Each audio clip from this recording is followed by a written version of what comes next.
Filipi pasal 1 ayat 1 dan 2. Dari Paulus dan Timotius, hamba-hamba Kristus Yesus, kepada semua orang kudus di dalam Kristus Yesus di Filipi, dengan para penilik jemaat dan diaken, kasih karunia dan damai sejahtera dari Allah Bapa kita dan dari Tuhan Yesus Kristus menyertai kamu.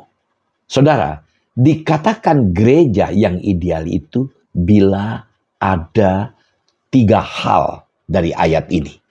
Jadi dari Filipi pasal 1 ayat 1 dan 2 kita melihat 3 hal yang disebut dengan gereja yang ideal. Pertama, ada anggota yang lahir baru.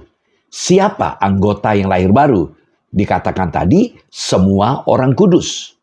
Semua orang kudus artinya orang yang dikhususkan bagi Tuhan Yesus. Orang-orang yang sudah dipisahkan untuk hidup yang baru dalam Kristus.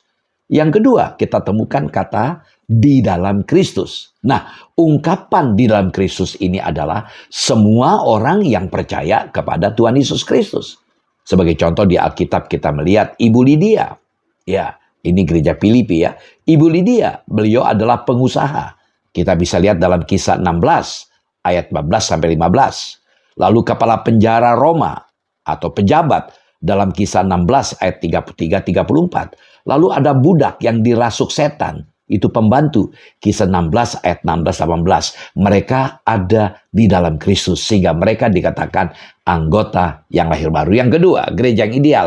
Ada tempat kebaktian. Nah, ungkapan yang kita lihat dari ayat tadi dikatakan di Filipi.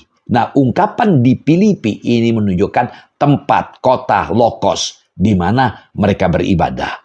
Yang ketiga, gereja ideal ada pemimpin-pemimpin. Gereja yang ideal pemimpinnya tidak satu orang saja. Tadi kita melihat ada penilik dari kata episkopos. Artinya pengawas, bertugas memimpin umat setempat. Mereka adalah penatua atau tua-tua yang diserahin tugas untuk membimbing atau menolong jemaat. Yang kedua, diaken.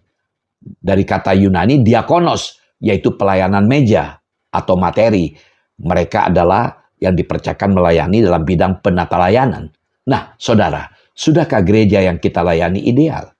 Kesehatan, kekompakan antar orang beriman adalah hal yang indah dan memberikan kekuatan.